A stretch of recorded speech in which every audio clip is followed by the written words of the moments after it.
यो पानी हो। यो म पानी लगेर चाहिँ कहाँ जाँदैछ तपाईँले देख्न सक्नुहुन्छ।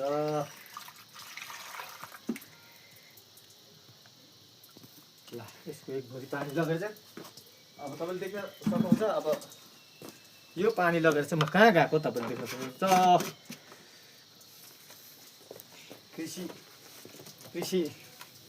कृषि क्षेत्रमा गइसक्यो।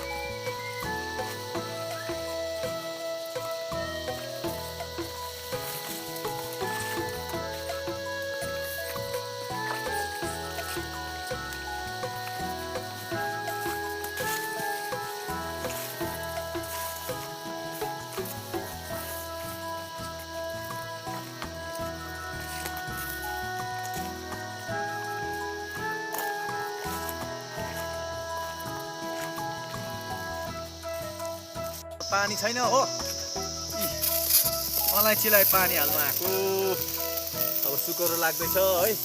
यो चिज जुन चाहिँ मैले भिरेको छु नि, यो चिज चाहिँ एकदमै दामी रहेछ। दबाई लाउनु पनि सजिलो।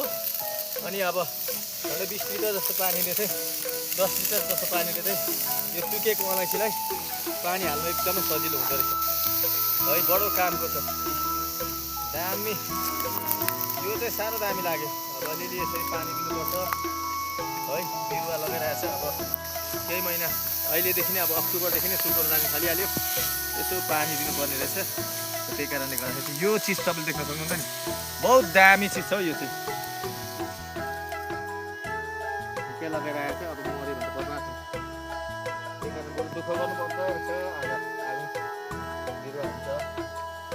यतिले म कति लाउँदो रहेछ तपाईँले देख्न सक्नुहुन्छ। त्यो छिरछिरे लाउँदा पनि हुन्छ, तर त्यो छिरछिरे लाउँदाखेरि चाहिँ पानी टुङ्गोमा आइपुग्दैन। जुन चाहिँ चाहेको जग्गामा आइपुग्दैन छ।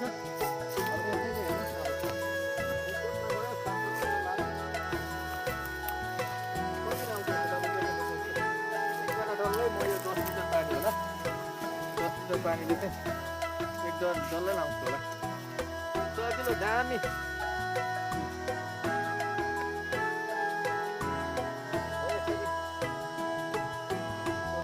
पानी जोगाड गरेर दामी।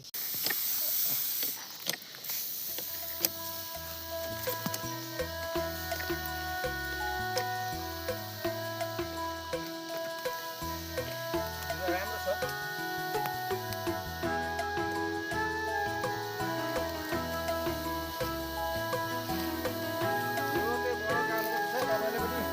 युज गर्न सक्नुहुन्छ अलैँचीमा। जुन जग्गामा चाहिने पत्तामा त होइन नि पानी चाहिएको, जरामा चाहिएको जरामै पुग्छ यसले।